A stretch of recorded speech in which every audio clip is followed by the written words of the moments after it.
दोस्तों, Australia tour के बीच रविचंद्रन अश्विन ने अचानक रिटायरमेंट का ऐलान कर दिया और उनकी रिटायरमेंट के सवाल उठाती है कि आखिरकार हम अपने चैंपियन खिलाड़ियों को सम्मानजनक विदाई क्यों नहीं दे पाते।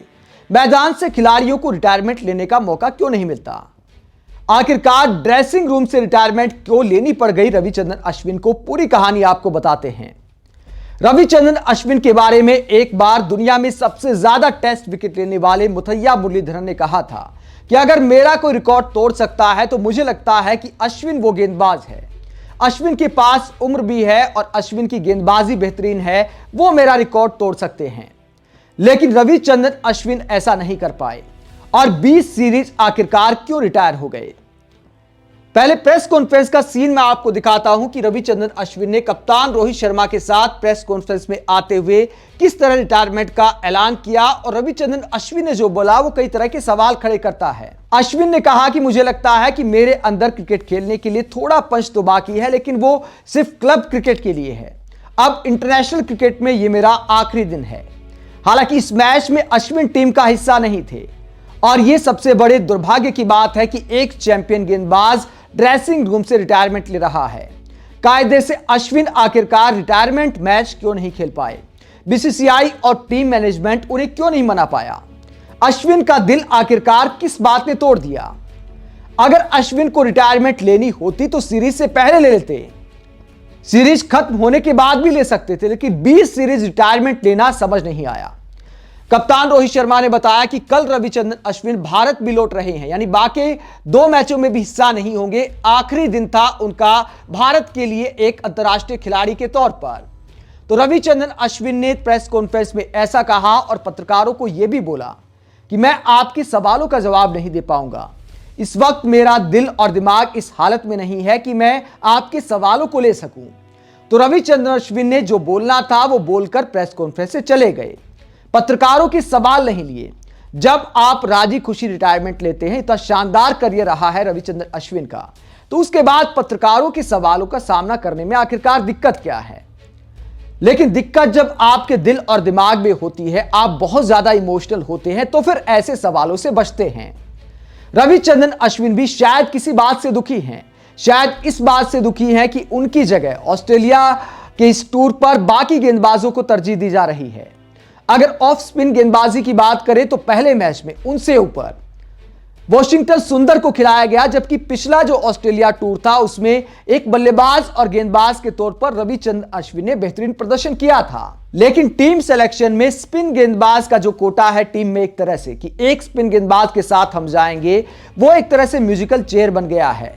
पहले मैच में सुंदर को खिलाया, दूसरे में अश्विन को खिलाया और तीसरे में जडेजा को खिलाया। अश्विन को शायद लगा होगा कि टीम मैनेजमेंट को अगर इतना कॉन्फिडेंस मेरे अंदर नहीं बचा है तो अब खेल को अलविदा कहने का टाइम आ गया है। और रविचंद्रन अश्विन ने 20 सीरीज रिटायरमेंट का ऐलान कर दिया। और यह फैसला कितना मुश्किल था, एक तस्वीर और मैं आपको दिखाता हूं। यह तस्वीर आप देखिए, विराट कोहली के साथ ड्रेसिंग रूम में क्या सीन होता है। यहां पर रविचंद्रन अश्विन एक तरह से रोते हुए दिखाई दे रहे हैं, काफी इमोशनल है। यहां पर विराट कोहली के सामने शायद अपने दिल की हालत बताते हैं अश्विन और बताते हैं कि मैं रिटायरमेंट लेने वाला हूं। और उसके बाद विराट कोहली उनके गले लग जाते हैं। तब कमेंट्री करते हुए कमेंटेटर्स कहते हैं कि लगता है कि खेल के अलावा कोई गंभीर बात हो रही है। रविचंद्रन अश्विन को ड्रेसिंग रूम में इतना इमोशनल कभी नहीं देखा गया। और उसके बाद रोहित शर्मा के साथ जब वो प्रेस कॉन्फ्रेंस में आते हैं तो पूरी पिक्चर साफ हो जाती है और रविचंद्रन अश्विन रिटायरमेंट का ऐलान कर देते हैं। दोस्तों, अश्विन का इस तरह मैदान से बाहर से रिटायरमेंट लेना वाकई अफसोस की बात है, क्योंकि चैंपियन गेंदबाज, आंकड़े क्या कहते हैं रविचंद्रन अश्विन के, और सबसे ज्यादा टेस्ट विकेट के मामले में रविचंद्रन अश्विन दुनिया के टॉप 10 गेंदबाजों में से एक हैं। फिलहाल बात करें तो मुथैया मुरलीधरन सबसे ऊपर है, 800 विकेट उनके नाम है। उसके बाद Shane Warne 708 wicket, James Anderson 704 wicket, Anil Kumble 619 wicket, Stuart Broad 604 wicket, Glenn McGrath 563 wicket और रविचंद्रन अश्विन उनके बाद आते हैं। 7वें नंबर पर रविचंद्रन अश्विन है, 537 विकेट। हालांकि इस बात की संभावना थी कि अनिल कुंबले को बड़े आराम से रविचंद्रन अश्विन पार कर देंगे। और फिर मैं कहता हूं कि मुथैया मुरलीधरन ने एक बयान दिया था कि मेरा रिकॉर्ड भी तोड़ सकते हैं, लेकिन ऐसा नहीं हो पाया। उसमें थोड़ा कोरोना काल का भी योगदान है कि बहुत दिनों तक अंतर्राष्ट्रीय मैच नहीं खेले गए, तो रविचंद्रन अश्विन का बहुत सारा समय कोरोना काल में घर पर चला गया। तो उसकी वजह से भी आंकड़ा जो और बड़ा हो सकता था। हालांकि मुरलीधरन तक तो पहुंचना मुश्किल था, लेकिन अनिल कुंबले से आगे जरूर जा सकते थे।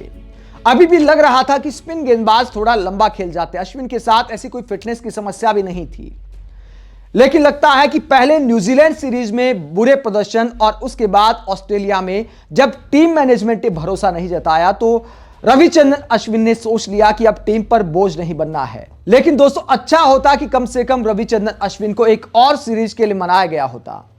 अगर ऑस्ट्रेलिया टूर पर टीम इंडिया के 2 जो मैच बचे हैं उसमें रविचंद्रन अश्विन प्लानिंग में शामिल नहीं थे, तो कम से कम भारत में अगली जो टेस्ट सीरीज होनी है वहां तक रविचंद्रन अश्विन को मनाया गया होता कि आप एक विदाई मैच तो लीजिए, आप मैदान पर कोशिश करिए कि आखिरी मैच में 5 विकेट या 10 विकेट के आंकड़े के साथ क्रिकेट को अलविदा कहा जाए, पूरा स्टेडियम आपके लिए तालियां बजाए, टीम के खिलाड़ी लाइन में खड़े होकर आपको विदाई दें, और वो एक खिलाड़ी के लिए यादगार विदाई होती है। रविचंद्रन अश्विन जिन्होंने भारत को कई मैच जिताए, कम से कम एक विदाई मैच के तो हकदार थे। लेकिन अश्विन ने जिस तरह मैदान से बाहर से रिटायरमेंट ली है, उस मैच के बाद रिटायरमेंट ली है जिसमें वो टीम का हिस्सा तक नहीं थे, ये थोड़ा दिल दुखाने वाला है।